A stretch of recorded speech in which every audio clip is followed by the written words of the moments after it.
네, 안녕하세요. 비욘디 시청자 여러분. 이번 시간에는 척추의 신경주사, 우리가 척추의 주사 치료를 많이 하시게 될 텐데요. 허리 통증은, 척추 통증은 가장 많이 아파서 통증센터에 찾아오는 그런 질환 중에 하나입니다. 주사 치료를 많이 권하게 될 테고, 그리고 또 맞으러 이렇게 오시게 되시죠. 그런데 꼭 맞아야 되는 경우가 있고, 요럴 때는 좀 피했으면 좋겠다, 요럴 때도 있습니다. 그리고 좀 애매할 때도 많이 있어요. 이럴 때만 권합니다. 말씀을 드리려고 요 시간을 준비해 봤습니다. 그리고 얼마든지 또 꼭 굳이 척추 쪽, 허리 쪽 통증 아니더라도 목이나 허리나 등 쪽에 그런 척추 쪽 통증이 아니더라도 얼마든지 통증에 관한 어떤 질문이든 궁금한 거 있으면 올려주시기 바랍니다. 네. 우리 지난 시간에 질문이 너무 많았어요. 그래서 제가 슬라이드를 준비를 해 왔는데 근데 많이 진도를 못 나갔습니다. 네. 척추 신경 주사에 대한 오해와 진실. 언제부터 통증 시술을 받아야 하나요? 이런 거 많이 물어보십니다. 이게 다 제가 외래에서 환자분들 뵐 때 다 듣는 질문이에요. 저는 마취통증의학과 의사이기는 한데 수술장은 안 들어가요. 안 들어간 지가 벌써 한 15 년, 한 20년 된 것 같습니다. 마취는 안 하고 있고요. 주로 만성 통증 환자들 그리고 암성 통증, 저는 대학병원에서 좀 난치성 그런 통증 환자들, 잘 안 낫는 통증 환자들이 인제 이렇게 오시고 계세요. 그런 분들의 통증 치료를 많이 하고 있습니다. 그러다 보니까 보통은 굉장히 또 주사를 많이 맞고 그리고서 오신 분들이 계세요. 그리고 또 요런 질문들도, 근본적인 질문들도 많이 하시고 굉장히 다양한 질문을 다 인제 듣고 있죠. "척추 주사가 뼈 주사라던데 맞나요?" 이런 질문도 또 굉장히 많이 하시고요. "도대체 몇 번까지 시술을 받으면 되나요?" 이렇게도 많이 질문하시죠. 근데 제가 정말 정확하게 답변을 드릴 수 있으면 얼마나 좋을까요? 근데 사람마다 다 다릅니다. 예. 그리고 알 수 없습니다. 전부 다 그런 질문들이, 그런 답변이 너무 많아서 그래서 쪼끔 죄송한 그런 경우들이 있습니다. 척추 신경 주사는 치료 주사인가요? 통증만 잠시 없애는 주사인가요? 이 질문을 정말 하루에도 여러 번 받는 것 같아요. 근데 정확하게 답변을 드리면요. 물론 통증을 잠시 없애는 개념으로 생각을 하실 수 있지만 받는 게 더 좋아요. 왜냐하면 치료 개념이 상당히 있습니다. 우리가 결국엔 통증이라는 거는 염증 개념의 그런 물질이 통증을 일으키는 거예요. 염증 물질은 우리가 그게 신경에 염증 물질이 주변에 만들어지면은 그 신경을 결국에는 과민화시켜요. 과민화. 그래서 결국엔 신경 손상으로 이어지게 되고요. 그리고 결국에는 과감작, 우리 그 신경, 말초 감작 또 중추 감작을 일으킵니다. 그렇기 때문에 결국에는 더 빨리 안 낫게 되고요. 그리고 또 통증에 민감화시켜지는, 우리 몸을 굉장히 아주 과민하게 만든다는 거죠. 그 과정으로 가기 전에 빨리 끊어 주는 역할을 하는 거예요. 컷. 네, 해 주는 역할. 그렇기 때문에 통증만 잠시 없애는 게 아니라 염증 물질도 제거하고 더 빨리 우리 몸이 통증에 과민해지는 거를 막아 주는 역할을 하는 겁니다. 그래서 결국에는 장기적으로 봤을 땐 치료 주사에 해당합니다. 언제까지 시술을 받아야 하나요? 그것도 환자별로 많이 달라요. 왜냐하면 통증이란 거는 환자마다 참을 수 있는 게 다 다르잖아요. 어떤 분은 주사 치료를 콱 하고 났을 때 잘 참는 분이 있고요. 어떤 분은 탁 하고 건드려도 정말 깜짝 놀라면서 아이처럼 이제 이렇게 자지러지는 분도 있어요. 그렇게 통증에 대한 반응이 다 다르듯이 이렇게 참을 수 있는 그 강도가 다 달라요. 그렇기 때문에 주사 치료를 어디까지 받아야 되느냐, 다 다른 거예요. 내가 나를 이 통증을 어디까지 어느 정도로 견디면서 일상생활을 잘 지낼 수 있느냐.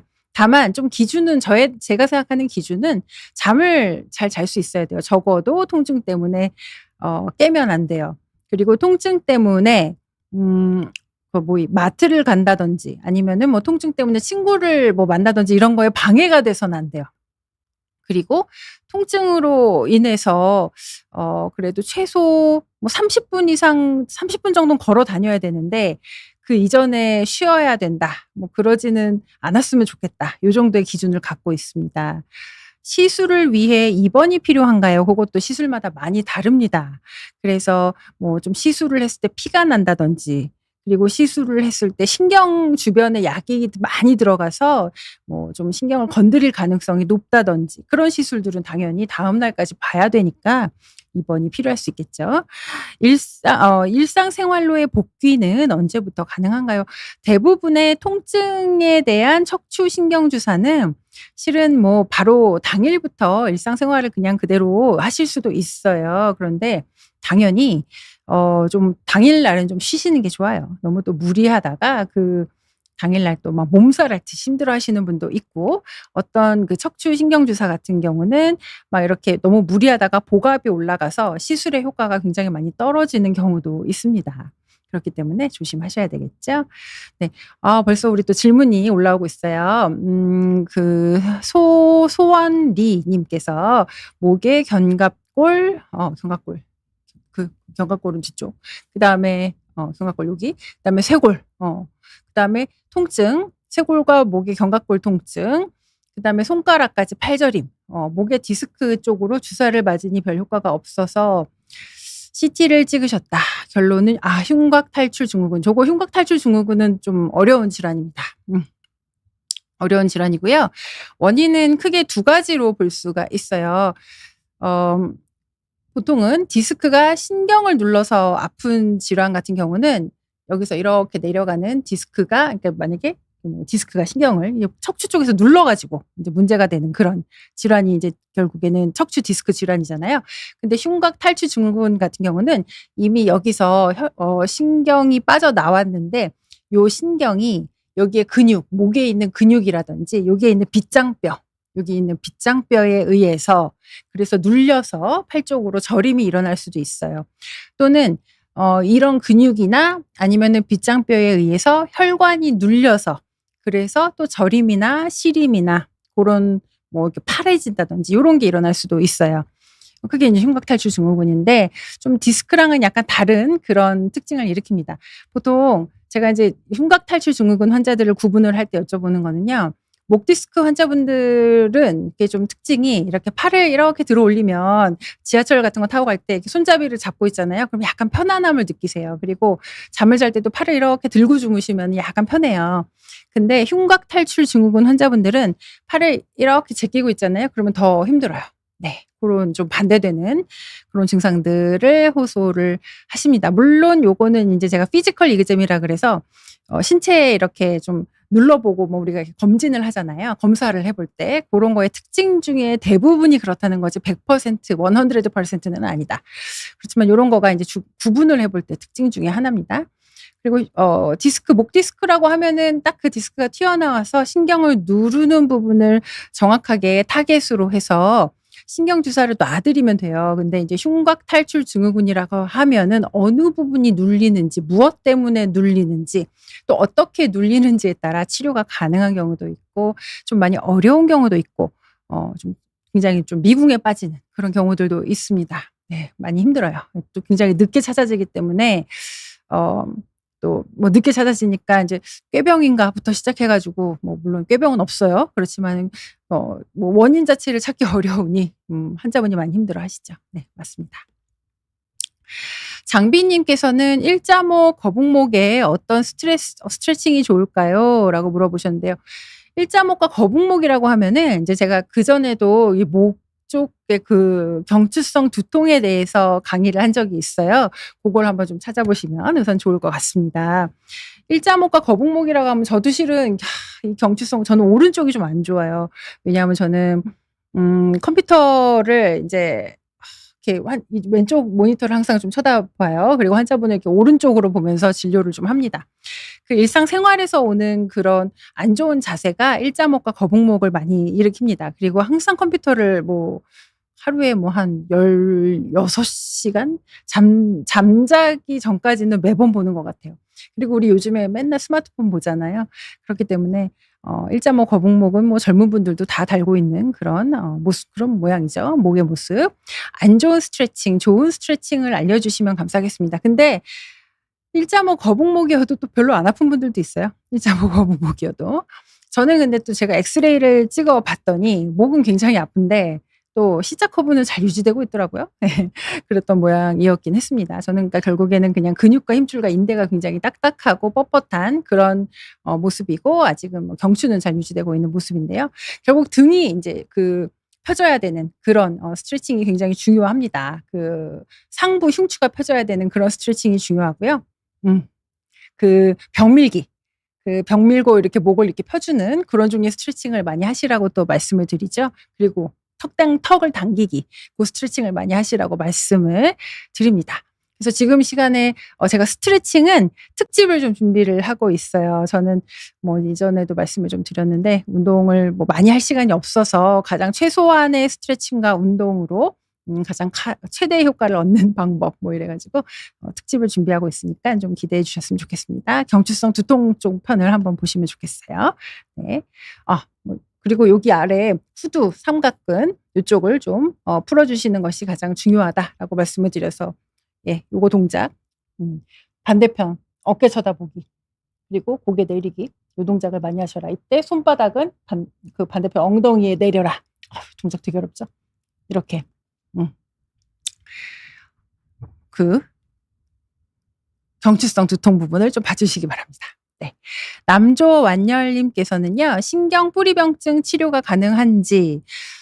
네. 신경뿌리병증은 치료가 뭐 근데 신경뿌리병증이란 건 뉴로패시라는 거예요. 병증이라고 하면은 뭐 신경병증인 거죠.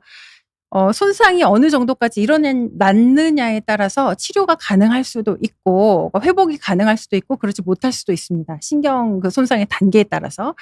하지 양발에 또 양쪽 발이네요. 양쪽 발이다.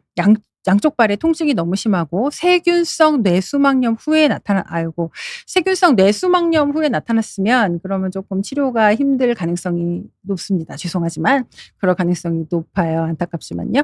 왜냐하면 그 뉴로패시 그러니까는 신경병증성 통증이 말초 부분이면은 그래도 그 부위 위주로 치료를 집중할 수 있어요.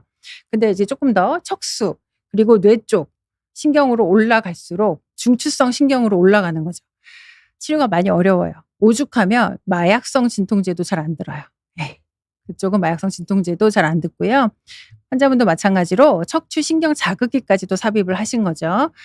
오죽하면 그 자극기를 삽입을 하셨겠어요. 통증이 똑같다. 어떤 치료를 해야 할지 잘 모르겠다. 이렇게 말씀을 지금 주신 거고요. 뭐 신경 자극기도 삽입을 하셨고 아마 저 정도면은 마약성 진통제도 제 생각에는 시도를 하셨을 걸로 생각은 되는데요. 케타민을 이렇게 정맥으로 주입하는 그런 치료도 좀 시도를 해보시는 거를 추천을 드려요. 예. 요추 이미 치료도 하셨다라고 말씀을 주셨는데요. 그리고 뭐 가능하다면 RTMS 같은 치료도 뭐 좀 시도를 해보실 수가 있겠고요. 그리고 부위가 조금 더 말초에 해당한다면은 그렇다면은 뭐 스크램블러 통증 치료 뭐 요런 것도 시도를 해보실 수는 있겠는데 중요한 거는 굉장히 통증 치료가 어려운 건 맞습니다. 그래서 현재는 재활과 통증을 이제 완전히 없애기보다는 좀 통증을 줄이고 관리하는 쪽에 포커싱을 집중을 하는 게 맞는 시기입니다. 네. 또 남명잠님께서 질문을 주셨는데요. 척추 통증 때문에 프롤로 주사를 4회 맞았는데 통증이 없어지지 않는다. 의사 선생님께서 시술을 권하셔서 시술을 받았는데 통증이 여전합니다. 혹시 시술을 여러 번 받으면 통증이 멈출까요? 우선은 프롤로 주사를 4번 맞으셨다고 했는데 프롤로 주사 4번 갖고는 좋아지지 않아요. 프롤로 주사는 이제 어떤 성분을 갖고 맞았는지가 중요하기는 해요. 근데 이제 프롤로가 아주 고전적인 프롤로라고 한다면 10% 이상의 포도당으로 하는 프롤로인데요. 근데 그거는 오히려 하는 시기 동안 더 아파져요. 염증이 일어나면서 걔가 강화가 되는 그런 기전으로 하기 때문이에요. 더 아파집니다. 근데 요즘에는 저는 이제 프롤로 저도 치료를 하는데 그 10% 포도당을 사용하지 않습니다. 그래서 환자분들이 많이 아파하셔서 오히려 PDRN, DNA 주사나 아니면은 콜라겐을 사용해서 저는 좀 강화시켜 드리는 그런 치료를 조금 더 선호를 해요. 그리고 또 부위가 어디냐 척추 통증 때문에 프롤로를 하셨다라고 했는데 만약에 힘줄이나 인대가 문제다라고 하면은 프롤로가 큰 도움이 될 거예요. 근육량이 적어서 한다라고 하면요. 그렇지만 디스크 아니면은 뭐 안에 뭐 신경이 눌려서 뭐 문제가 되는 경우다. 아니면은 뭐 전이, 전방전이, 후방전이로 인해서 결국에는 구조적으로 좁아져 갖고 문제가 있는데 프롤로를 한다는 것 자체는 넌센스예요. 넌센스라고 하는 거는 뭐 예를 들어 치아가 인제 없는데 잇몸을 좀 강화시키면서 좀 도움을 일부 받아볼 수가 있는 수준. 뭐 이해가 되실까요? 그러니까는 간접적으로의 도움은 받을 수 있지만 직접적인 치료에 해당을 하는 거는 아닙니다. 그러니까는 '간접적인 도움을 좀 받는 정도다.'라고 생각을 하시면 되겠고요. 프롤로 치료와 더불어서 원래 나의 원인이 무엇인가를 알아본 다음에 그거에 대한 치료를 함께 받으시는 거를 권장을 드립니다. 네. 그래서 시술을 여러 번 받으면은 통증이 멈출까요? 원인이 아주 명확하고 그거의 제거가 100% 가능하다면 멈추겠죠. 그렇지만은 척추 통증이라고 하는 거는 결국에는 퇴행성 변화가 많이 동반되는 거예요. 퇴행성 변화가 동반되는 건데 근데 이제 퇴행성 변화라고 하는 건 나이가 들면서 우리 몸이 인제 변화가 오는 거예요. 그거 자체는 우리가 관리한다는 표현을 쓰는 게 저는 맞다고 생각해요. 관리한다. 그거 자체가 낫는다라고는 좀 보기 어렵고 한번 인제 좀 좋아진 다음에 회복이 된 다음에 어느 정도 그다음에 또 다시 아파질 수도 있고 그게 인제 왔다 갔다 하는 그런 종류의 상태가 좀 반복될 것이다라고 설명을 드립니다. 네. 자 우리 좀 쪼끔 진도를 좀 나가 볼게요. 네. 디스크와 신경 주변 염증 이렇게 뻘겋게 제가 많이 보여 드렸었어요. 이게 다 염증입니다. 염증. 이거 디스크 밑으로 흐른 거. 여기도 보면은 유착. 그래서 제가 실제로 이렇게 내시경으로 꼬리뼈를 갖고 이렇게 들어서 보면은요. 이런 식으로 막 유착도 있고 디스크 흘러내리고 요런 데다가는 생리식염수를 막 뿌려 드려요. 그러면은 인제 막 이렇게 그런 안 좋은 물질들을 씻어 내려 버리는 거죠, 환자분들한테. 음 보면은 수술 이렇게 디스크 우리가 척추 시술을 좀 적기에 잘 받으면요. 수술 가능성도 낮출 수 있고요. 그리고 또 뭐 척추 수술을 꼭 해야 되는 그런 분들도 수술 시기도 굉장히 뭐 나중으로 늦출 수도 있어요. 그리고 오히려 수술을 안 받게도 만들어 드릴 수도 있어요. 네 고렇게도 할 수 있거든요. 그리고 근데 인제 가끔 가다가 이런 경우가 있어요. 통증 시술을 받았는데 5 시간 동안이나 다리가 마비가 되셨대요. 주사가 잘못된 건가요? 주사가 잘못됐다기보다는 우리가 국소마취제 같은 경우는 굉장히 아주 약하게 해서 척추에 주사를 이렇게 주입을 하거든요. 근데 만약에 협착증이 너무 심하면 약이 좀 잘 퍼져야 되는데 잘 못 퍼지는 경우가 많이 있어요. 고런 경우면은 고 약이 한 곳에 몰려 있다가 그랬다가 고 부분만 마취가 되는 거죠. 약이 팍 몰려 가지고. 그래서 다리가 마비되고 뭐 요런 고런 상태가 될 수가 있습니다.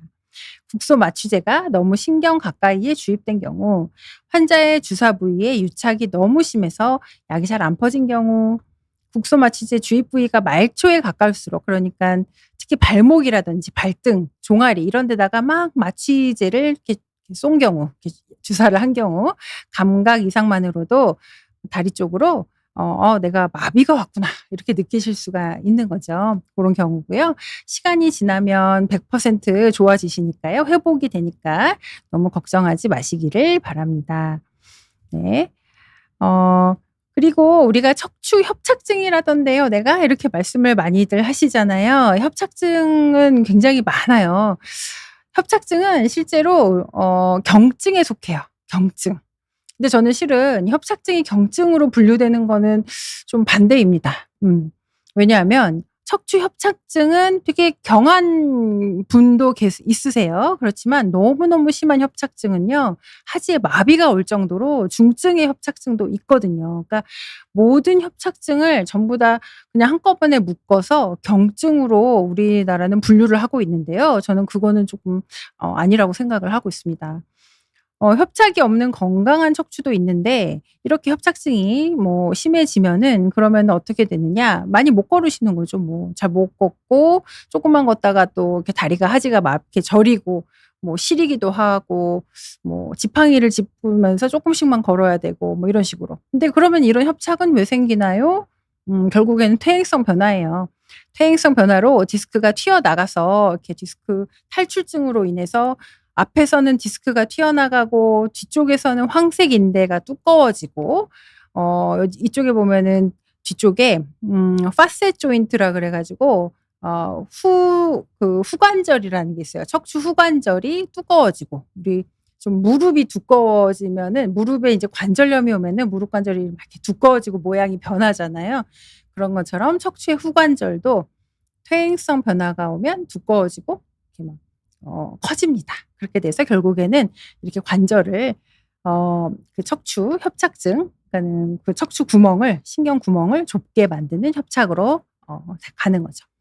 그래서 결국에는 이렇게 되는 거예요. 디스크의 퇴행으로 조금씩 시작이 되면서 결국에는 협착으로 마무리가 되는 거죠. 마무리가. 이거가 이제 후관절인데 후관절에 관절염이 이렇게 오신 거죠.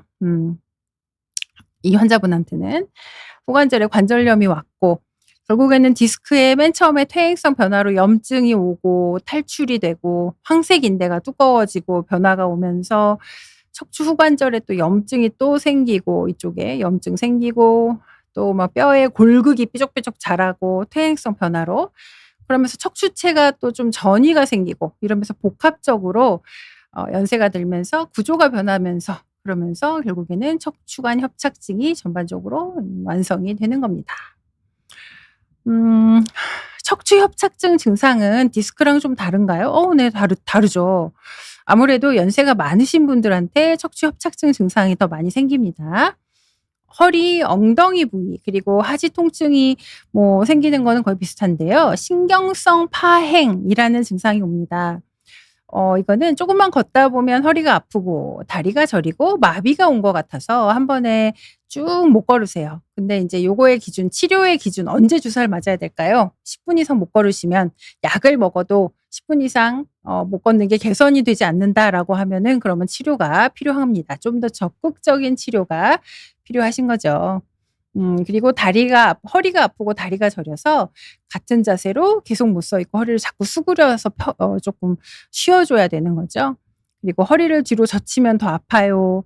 꼭 인제 말씀 주시는 게 "설거지할 때 아프다." 그래요, 설거지할 때. 네. 그리고 양치할 때도 좀 약간 어정쩡한 자세를 취하게 되잖아요. 고때 아프다 그러세요. "종아리가 터질 것 같아요." "종아리 마비가 올 것 같아요." 요런 표현들 굉장히 많이 하십니다. 근데 간헐적 파행 이거는 오래 못 걷는 거거든요. 이거는 또 혈관이 안 좋은 분들도 간헐적 파행 많이 생겨요. 뭐 어쩌고 저쩌고 말이 되게 많은데요. 잘 생각해 보시는데 마트에서 내가 쇼핑 카트를 밀 때는 잘 걸어요. 그러면 이거는 척추 때문에 잘 못 걷는 거예요, 척추가 안 좋아서. 근데 내가 쇼핑 카트를 밀어도 똑같이 못 걸어요. 쇼핑 카트를 밀든 어디를 걷든 어차피 '난 다리가 너무 쪼끔만 걸으면 너무 잘 못 걷겠다.'라고 하면 이거는 혈관이 안 좋아서 못 걷는 거예요. 그렇게 생각하시면 됩니다.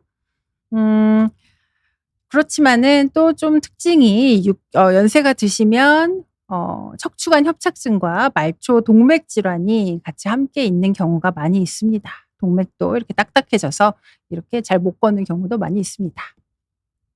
자. 아이고 이게 충격적인 사진 보시면은 혈관이 인제 또 딱딱해지고 피가 잘 안 통해서 혈액순환이 좋지 않아서 이런 식으로 여기는 혈액순환이 좋은데 이쪽은 혈액순환이 정말 좋지 않아서 이렇게 파랗게 얼음장처럼 되어 버린 그런 굳어버린 다리를 보실 수가 있습니다. 완전 온도 차이가 심하게 나는 거가 확인이 되죠. 요건 무슨 검사냐? 적외선 체열 촬영입니다. 요렇게 해서 확인을 해 보실 수가 있어요. 네, 그리고 우리 또 질문 좀 많이 주고 계신데요. 확인을 하고 말씀을 드려 보겠습니다. 착한 맛 던지네스 통계님. 네, 목이 역시자 완전히 꺾였다. 그러니까 반대로 꺾였다는 거죠. 거북목이 인제 된 거예요, 역시자면은. 역시자에서 교통사고가 난 뒤에 어깨와 목이 아픕니다. 아유, 교통사고가 그러니까 저런 거가 그런 어떤 외부의 자극이 트리거가 됐다 이렇게 표현을 하거든요. 뭐가 문제냐? 그러니까 역시자여도요. 잘 지내시는 분들도 좀 있어요. 어느 정도 뭐 크게 문제 없이 잘 지내시다가 외부의 어떤 충격, 갑작스러운 충격, 넘어졌다든지 그러니까 목욕탕에서 갑자기 팍 미끄러져 가지고 그런 충격으로 아니면 저런 교통사고, 가벼운 접촉사고도 마찬가지예요. 저렇게 트리거가 돼서 목이 아프기 시작합니다. 어깨와 목이. 8주가 지났는데 머리 밑과 어깨 만나는 부분, 요 부분이네요. 여기가 아픕니다. 이런 경우 어떤 치료를 받아야 덜 아플까요? 오늘 주제가 어떤 경우에 주사 치료를 시술을 해야 될까요? 요런 거잖아요. 원래 아주 클래식하고 교과서적인 원칙은 그거예요. 물리치료 먼저 하셔라. 약을 먼저 먹어라. 그리고 그래도 통증이 계속되면 그러면 그때부터 시술을 해라. 그러면은 언제까지 약을 먹고 물리치료를 해야 되는데요? 어떠라고 이렇게 물어보시잖아요. 물론 원래 만성 통증의 기준은 3개월이기는 해요. 근데 어떻게 우리가 3개월까지 꾹꾹 참고 물리치료만 받고 이러고 기다리겠어요. 물론 그 3개월의 기간 동안 조금씩 통증이 좋아지면야 뭐 신나죠. 신나니 그냥 참고서 물리치료 받을 거예요. 조금씩 좋아지니까. 이렇게만 하면은 '난 나을 것 같다.' 이런 희망을 갖고 우리는 그렇게 치료를 하면 됩니다. 그렇지만 이게 점점점 8주가 지났는데도 좋아질 기미가 보이지 않고 3개월은 아직은 안 됐는데 아파요. 점점 더 아파지고 있어요. 근데 이거를 3개월까지 기다려야 될까요? 그거는 아니라고 생각해요. 그래서 머리 밑과 어깨가 만나는 부분이 아픈데 이게 인제 뭐 이런 돌리는 자세라든지 이렇게 고개를 숙이고 뒤로 제끼는 자세에서도 통증이 되게 심하실 수도 있어요. 그리고 또 이 어깨의 관절, 이것도 이 목의 관절, 후관절이 이렇게 교통사고가 났을 때 휘플래시 인저리라는 그런 또 진단명이 있는데요. 고런 진단가는 갑자기 뒤에서 쾅 쳐 가지고 한번 이렇게 고개가 많이 꺾였다가 뒤로 제껴졌다가 요런 상황이 된 거잖아요. 인절이 다쳤다. 손상을 입었다. 요렇게 이야기를 하는 거거든요. 그러면 후관절이 한번 인대가 손상을 입었다라고 생각을 하는 겁니다. 그래서 고럴 때는 고 인대와 관절에 대한 치료를 좀 같이 받아보시는 거를 추천을 드립니다. 물리치료와 좀 더 가벼운 치료를 받았음에도 계속 아프신 것이다라고 하면은 후관절, 그 목에 대한 후관절, 후관절로 가는 그런 또 신경이 있어요. 그 신경에다가 블록을 하시고요. 그리고 또 이쪽에 후관절 쪽에다가 블록을 해 보실 수가 있습니다. 네, 고런 치료를 같이 받아보시면 좋겠어요. 네. 그리고 외재팬님께서는요.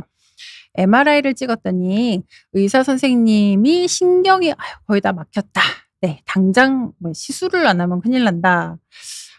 그런데 신기하게 저는 일상생활을 할 때 허리가 좀 뻐근한 거 말고는 다리 저림도 없고 별로 안 아프거든요. 이러실 수 있다니까요. 예, 정말 있어요. 예. 사진상 심해 보여도 증상이 없으면 시술을 안 하고 지켜봐도 되는 건가요? 네. 네. 지켜봐도 됩니다. 그거를 자신 있게 말씀드리려고 오늘 이 강의를 준비한 거예요. 지켜봐도 됩니다, 진짜로. 그러니까는 우리가 주사 치료는 왜 해야 되느냐 여러 가지를 따지는 거예요. 예전에는 뭐 우리가 이미지 사진이라 그러죠. MRI 같은 거를 찍었어요. 보험이 좀 안 됩니다, MRI는. 암 환자는 이제 암이 만약에 악성 종양이 척추 쪽에 있다. 그런 경우는 이제 보험이 들기는 해요. 그렇지만은 퇴행성 변화가 얼마나 심한지 뭐 요런 거를 확인하기 위해서 찍는 MRI는 보험은 안 돼요. 근데 굉장히 막 거의 정말 이렇게 좁아져서 막혀 있는 경우 뒤에서 이제 보여 드릴 건데 한번 봅시다. 뭐 이분은 완전 막히진 않았어요. 우리나라 환자는 아니었고요. 이분 같은 경우에. 근데 이제 신경이 빠져나가는 구멍이 좀 좁아요. 이분 같은 경우는. 중심관은 아니고요. 이런 경우라고 한다면은 뭐 예전에는 신경 빠져나가는 구멍이 완전히 막혔어요. 빨리 주사를 치료하지 않으면은. 이쪽으로 나가는 신경이 완전 막혀 가지고 구멍에 이렇게 찡겨 가지고 뭐 큰일 날 수 있습니다. 뭐 이렇게 얘기를 뭐 할 수가 있다는 거죠. 옛날 같았으면은 "주사를 맞으세요." 이렇게 얘기를 들을 수 있지만 환자는 하나도 안 아프고 그리고 잘 걸어 다녀요. 증상도 없고. 그러면 이거를 건드릴 필요가 없는 겁니다. 네. 저는 그렇게 생각하고요. 지금도 환자분들한테도 그렇게 말씀드려요. 안 맞고 되게 가십니다. 네. 잘 지내세요. 예. 그리고 또 통증이 그때 또 다시 만약에 조금씩 발생하거나 심해지시면 그때 주사를 맞거나 아니면은 약을 다시 드시면서 그러면서 다시 또 오셔 가지고 저랑 같이 상담을 하고 주사 치료를 시술을 결정을 하십니다. 여기서 주사 치료라고 하는 거는 저는 척추에 대해서는 대부분이 시술이에요, 시술. 네. 환자분들이 또 "주사라고 하면은 시술이랑 주사랑 같은 건가요? 다른 거 아닌가요?" 뭐 이렇게도 많이 물어보시거든요.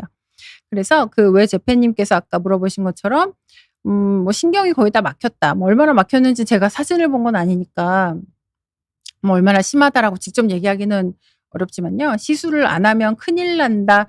시술을 안 해서 큰일 나는 경우는 거의 없어요. 네. 그런 경우는 거의 없고요. 시술은 현재 증상을 호전시키기 위해서 하는 겁니다. 예 고렇게 이해하시면 됩니다.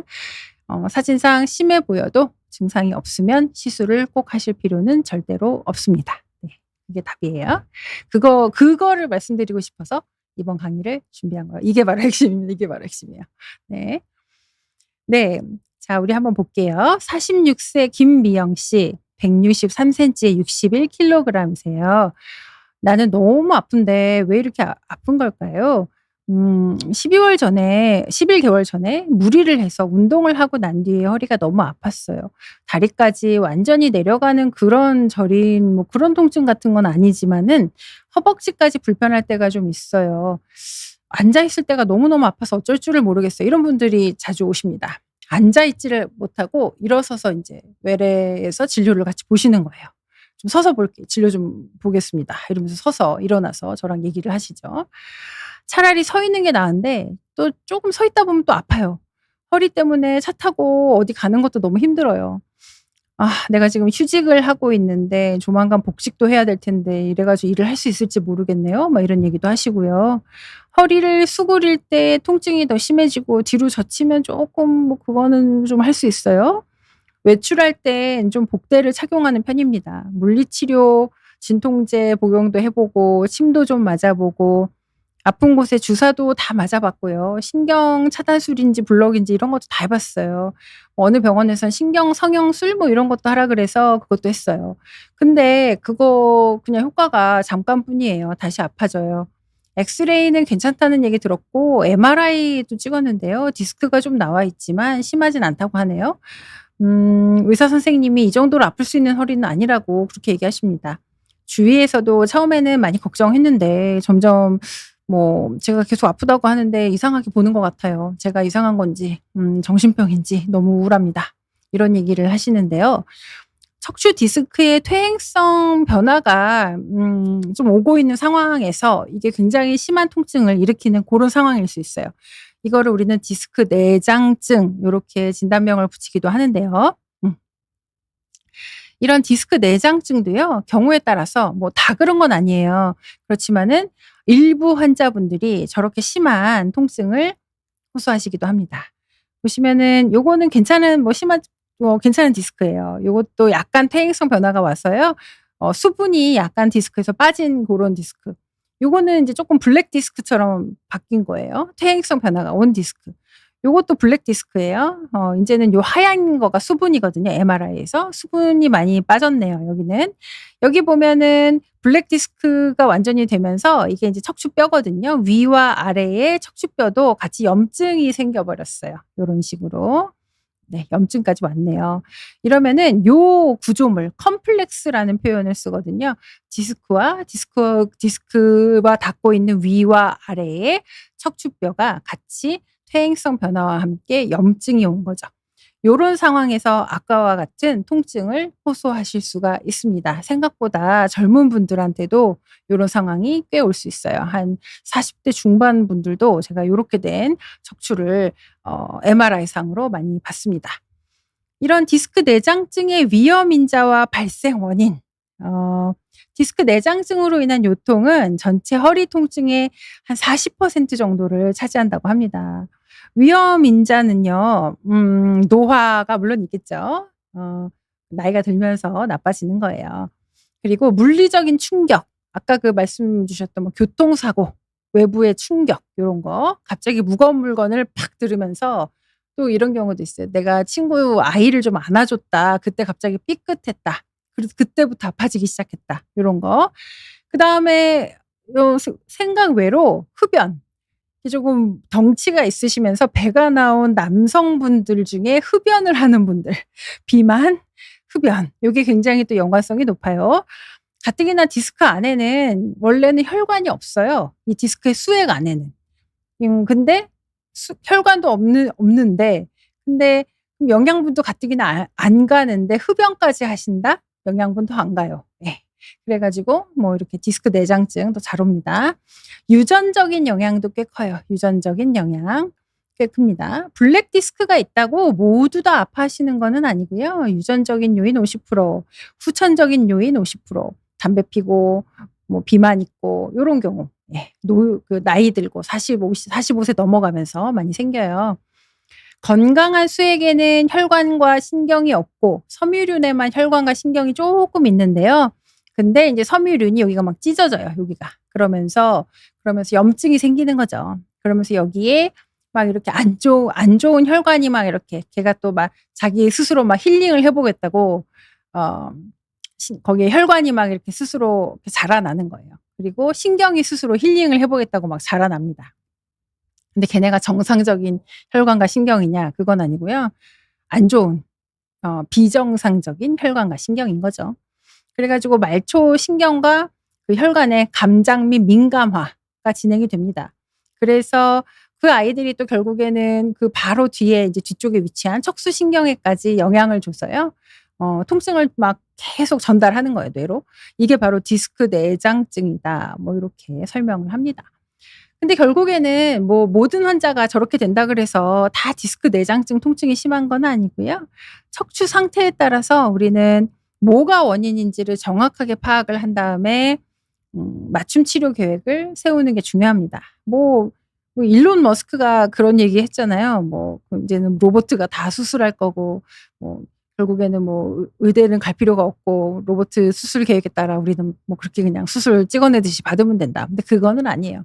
왜냐하면은 척추 치료 척추도요. 허리가 아프다고 같이 디스크 조금 튀어나왔다고 그렇게 치료받는 게 아니거든요. 어디가 왜 아픈지가 환자분마다 다 달라요. 근데 그것도 증상이 아주 미묘하게 차이가 나는 거에 따라 원인이 다 미묘하게 달라요. 그거를 캐치해내는 거는 상당히 어렵습니다. 네. 보시면은 이분은 78세 남자 환자분이에요. 근데 근육이 되게 짱짱해요. 근육이 아주 짱짱하다. 네. 짱짱하지만 여기 보면은 이쪽이 오른쪽이에요. MRI는 왼쪽이 오른쪽, 오른쪽이 왼쪽. MRI는 반대거든요. 보시면 이렇게 디스크가 좀 뿅 하고 튀어나와 버렸네요. 신경 나가는 구멍을 팍 하고 막고 있어요. 그리고 이쪽 왼쪽도 조금 좁아져 있는 게 확인이 되시죠. 그래서 이쪽이 MRI상으로는 오른쪽이라고 말씀드렸죠. 허리부터 우측, 둔부, 허벅지 바깥쪽, 종아리까지 저리다. 그리고 감각도 먹먹하다. 여기 4, 5번 이쪽 디스크가 이쪽에 보면은 여기 4번 뼈가 앞으로 튀어나온 것처럼 보이는 전방전이가 있는 거예요. 그리고 5번 뼈는 살짝 뒤로 밀린 것처럼 보이고요. 결국엔 4, 5번 디스크가 문제를 일으켜서 신경 나가는 구멍이 이쪽으로 문제가 된 거죠. 그래서 5번 신경이 지금 눌리고 있는 그런 상황입니다. 요즘 들어서 통증으로 쉬지 않고 5분 이상 걷는 게 너무 힘들다. 척추 주사를 맞으면 혈당이 또 너무 올라간다. 이분 당뇨병 있으시네요. 척추 주사에 대부분 스테로이드를 좀 섞어요. 그래서 어떤 환자분들은 나 혈당 올라가니까 스테로이드는 안 맞고 싶어요. 이런 얘기 하시는데요. 또 그것도 문제예요. 왜냐하면 인간이 개발한 약 중에서요. 스테로이드만큼 실은 좋은 게 없어요. 스테로이드만큼 염증을 제대로 없애주는 약은 없습니다. 아직까지는. 근데 스테로이드의 부작용이 너무 너무 자주 맞다 보면은 스테로이드의 부작용이 생길 수 있기 때문에 아껴서 맞아야 되는 거가 중요한 거예요. 그리고 이분은 당뇨병이 있으니까 스테로이드를 너무 고용량 맞으면 안 되고요. 아껴서 저용량을 아주 딱 필요한 곳에 맞는 게 중요합니다. 2개월 전에도 시술을 받았는데 효과가 별로 없었고요. 또 다시 아파졌어요. 걷다가 주로 다리에 쥐가 났는데 이제는 자다가 다리에 경련까지 막 나니까 그래서 깨요. 이러면은 제가 아까 말씀드린 것처럼 그래도 최소한 잠은 잘 자야 된다. 10분 그래도 한 30분은 걸어야 된다. 이게 제가 말씀드린 치료의 목표라 그랬죠. 그렇기 때문에 이분은 이 신경공 협착 구멍 신경 나가는 구멍이 막혀 있잖아요. 그쪽 근처가 신경 빠져나가기 전에 구멍 전이죠. 완전 구멍은 아니고. 거기에 대한 신경 블록 신경 차단술 요거를 먼저 실시를 하는 거예요. 요런 거가 너무 효과가 짧으면 그럴 때는 뭐 풍선 신경 성형술이라든지 뭐 아니면 뭐 내시경도 해볼 수는 있고요. 그런 신경 성형술을 먼저 고려할 수 있습니다. 자, 이분 한번 볼게요. 78세 김미선 님, 여자 환자분입니다. 이분도 보면은 뭐 4-5번, 5번 천추 1번 다 난리 났어요. 이분은 게다가 척추에 그 C자 커브 요추에 그것도 없고요. 흉추 쪽으로는 이제 뭐 반대로 되는 그런 그 커브도 없어요. 보시면은 근육이 하나도 없어요. 옆에 척추 받쳐주는 그런 대요근도 짱짱하지 않고 하나도 없고 등 근육도 하나도 없고 허리 엉치가 뻐근하게 아프고 쉬지 않고 5분 넘게 걷기도 힘들고 아까 분하고 좀 비슷하죠? 가만히 앉거나 누워 있으면은 또 괜찮아서 맨날 누워 있어요. 아침에 허리가 뻣뻣해서 30분은 움직여야지 좀 풀어지는 것 같아요. 이거는 무슨 사인이냐? 모닝 스티프니스라고 표현을 하는데요. 관절이 안 좋으신 분들이 대부분이래요. 허리에 늘 복대를 차고 생활해요. 근데 이거는 또 별로 추천드리지 않아요. 근육을 점점 더 이렇게 소실되게 만드는 그런 생활 습관입니다. 허리에 스테로이드 시술을 받아도 그래도 2주 조금 지나가면 다시 아파요. 근데 그러면 이분도 신경 나가는 구멍 다 막혔어요. 그 신경 뭐 척추관 협착증, 신경공 협착증이 있어요. 고혈압도 있고 뭐 그러니까 이분도 뭐 주사를 그럼 똑같이 놓으면 될까요? 많이 못 걷고 5분 넘게 걷지도 못하고 이러니까요. 근데 이분은 물론 그런 주사도 향후에 좀 필요해요. 근데 중요한 건 허리에 통증을 좀 집중 치료를 하기는 해야 돼요. 근데 너무 근육이 없어요. 그리고 힘줄하고 인대 같은 게 너무나 약해요. 그리고 아침에 움직이지도 못해요. 관절도 지금 상태가 안 좋아요. 그래서 뭐 그런 거와 더불어서 근육, 힘줄, 인대의 강화 치료 아까 말씀 주신 프롤로 치료가 함께 필요해요, 이분은. 그걸 해서 이 등이 자꾸 지금 허리가 앞으로 굽어가거든요. 이렇게 앞으로 굽어가기 때문에 복대가 필요한 거예요. 이렇게 받쳐주려고. 뒤로 잡아 당겨주는 당겨주는 치료가 필요합니다. 그럼 콜라겐 치료라든지 요런 것들을 함께 관절 치료와 함께 해 드려야 되는 그런 분이 되겠어요. 그래서 아까 말씀드린 것처럼 그런 프롤로 치료에 요 뭐 DNA 저는 이제 포도당을 뭐 놓을 수도 있지만 고전적인 프롤로 치료로서 저는 DNA 주사를 하기도 해요. 뭐 PDRN, 연어의 정액에서 추출한 PDRN. 이게 원래 미용 주사로 개발이 됐었거든요, 미용 주사. 근데 우리나라는 미용 주사 PDRN보다는 통증 주사로 더 많이 사용해요. 그래서 동남아에 제가 이제 강의하러 나가면 거기 친구들이 되게 많이 물어봐요. 거기 의사들이, 닥터들이. 그냥 우리 얼굴에 놓는 그 PDRN, 미용 PDRN을 그거 통증 환자한테 막 놔주면 되는 거야? 이렇게 물어보는데 그거랑 같지 않아요. 우리나라의 PDRN, 통증 PDRN은 좀 다릅니다. DNA 굉장히 고운 DNA 프래그먼트예요. DNA 입자고요. 이거 조직 재생도 도와주고 염증도 좀 줄여주고요. 그리고 조직의 활성화, 얘가 DNA 입자니까요. 조직 재생을 활성화 시켜줍니다. 뭐 여러 회사에서 지금 나오고 있고 피부 원래는 상처를 치료하고 피부 이식한 부위에 조직을 수복하고 뭐 요런 목적으로 개발은 됐어요. 미백, 탄력, 탈모, 지방 이식 필러 부작용 뭐 요런 걸로 개발은 됐으나 그렇지만은 통증 영역에서 우리나라는 훨씬 더 이 PDRN이 활약하고 있다. 이렇게 설명을 했더니 다들 놀라서 인제 이거 배우러 온다고 강의하라고 인제 뭐 난립니다. 그래서 보시면 근데 인제 한 번 맞아서는 뚜렷한 효과를 막 이렇게 보시기는 좀 어렵고요.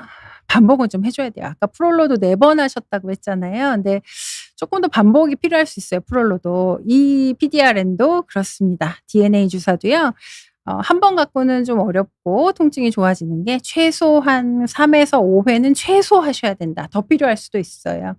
근데 이거의 장점은 입자가 굉장히 고와요. 그래서 대부분 99.9%에선 부작용이 별로 없어요. 예. 주사 맞은 부위도 부작용이 별로 없고 뭐 이후에도 부작용이 별로 없다. 고게 가장 큰 장점으로 생각이 됩니다. 여러 부위에 다 맞을 수 있어요. 어깨에도 맞고 팔꿈치에도 맞고요. 테니스 엘보우, 그다음 뒤꿈치에도 맞고 아킬레스에도 맞고 뭐 무릎 주변 인대에도 맞고 힘줄에도 맞고요. 굉장히 여러 군데 맞을 수 있습니다. 그러면 제가 아까 허리 쪽에 콜라겐을 좀 놔주면 어떨까 그쪽으로 당기는 힘을 받게 해 줘야 된다. 이렇게 말씀드렸는데 이거는 또 약간 얘기가 달라요. 콜라겐의 입자가 DNA보다 훨씬 두꺼워요. 두껍고 이거는 콜라겐을 이식한다는 표현을 써요. 이식한다. 이렇게 표현을 하는데 보세요. 이거는 동물 실험인데 요런 그 동물의 근육이 있었어요. 여기다가 콜라겐을 좀 이렇게 주입을 해 줬더니 이렇게 주사 몇 번에 이렇게 근육량이 빵빵해졌어요. 빵빵. 그러니까 근육량을 좀 이렇게 벌쾌하게 키워주는 효과가 콜라겐 주사에 있는 거예요. 근데 문제는 콜라겐을 이식한다는 표현을 제가 한다 그랬잖아요. 그 얘기는 뭐냐? 콜라겐은 어떤 효과가 있느냐? 마치 딱풀 효과라고 저는 환자분들도 설명해요. 창오지의 그 풀 먹이는 효과. 이해가 좀 되실까요? 창오지가 이렇게 문풍지가 뜯어졌어요. 구멍이 뻥 하고 났어. 거기다가 풀을 이렇게 바른 다음에 한 겹 한 겹 이렇게 붙여주잖아요. 그런 효과가 이제 콜라겐의 효과다 이렇게 말씀을 드려요. 요런 데가 찢어졌어요. 회전근개가. 그러면 고기를 이제 조금 이렇게 붙여주는 거죠. 이렇게. 여기 우리 이제 요런 데가 엘보우가 찢어졌어요. 인대가. 그럼 여기 이렇게 붙여주는 거죠. 그래서 제가 이제 어떤 분한테 콜라겐을 굉장히 고농축으로 해서 놔드렸더니 짝 하고 아주 그 부위에다 정확하게 놔드리잖아요. 일시적으로 팔을 이제 피는데 뻑뻑하대요. 얘가 딱 붙은 거예요. 이렇게. 그래가지고 이렇게 피는데 뻑뻑하다 뭐 이런 표현도 하시더라고요. 그러니까 그만큼 요 짱짱한 약을 이제 아주 쫀쫀한 약을 쫙 주입을 해가지고 그래가지고 허리를 뒤쪽으로 쫙 당겨주는 그런 효과를 얻을 수가 있는데 뭐 척추의 인대, 근육 부착 부위 굉장히 다 놓을 수 있어요. 뭐 이 어깨는 뭐 말할 것도 없죠. 찢어진 부위에다가 얘를 쫙 다 뿌려주고 엘보우, 리스트 여기 손목, 무릎의 인대, 뭐 발 쪽의 발목, 아킬레스 뭐 다 놓을 수 있는데요. 근데 인제 콜라겐이 크게 두 종류가 있어요. 하나는 인제 양질의 돼지한테 얘를 얻어내 가지고 처리를 한 콜라겐, 사람한테 이식하기 위해서. 또 하나는 인체한테 얻은 콜라겐이 있어요. 근데 인제 돼지가 콜라겐이 좋잖아요. 그래 가지고 얘를 인제 얻어 가지고 인체에 이식하기 위해 우리가 처리를 하는데요. 근데 초반에 쪼끔 일부 환자한테 부작용이 있을 수가 있어요. 돼지 콜라겐을 인체한테 돼지가 사람하고 좀 뭐 비슷하다고 하잖아요, 조직이. 그래 가지고 이식을 했을 때 면역 반응이 올라올 수가 있어요. 면역 반응이 올라오면 그러면은 맞고 나서 좀 아파요. 아파 가지고 초반에 면역 반응이 올라올 때가 좀 많이 아플 수가 있습니다.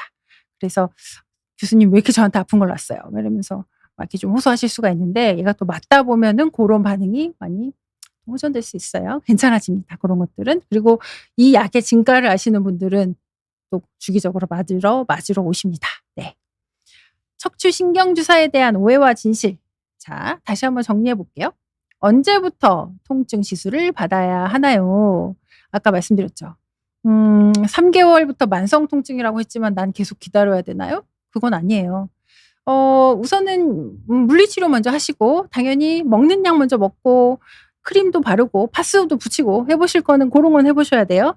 그렇지만 그렇게 통증이 점점 좋아지면은 좋아집니다. 그렇지만 그게 아니고 점점점 더 아파져요. 그거는 희망이 점점 더 멀어지는 거예요. 빨리 치료를 해야 됩니다. 통증의 과민화를 막아야 되기 때문이죠. 그래서 통증 시술을 고려하셔야 됩니다.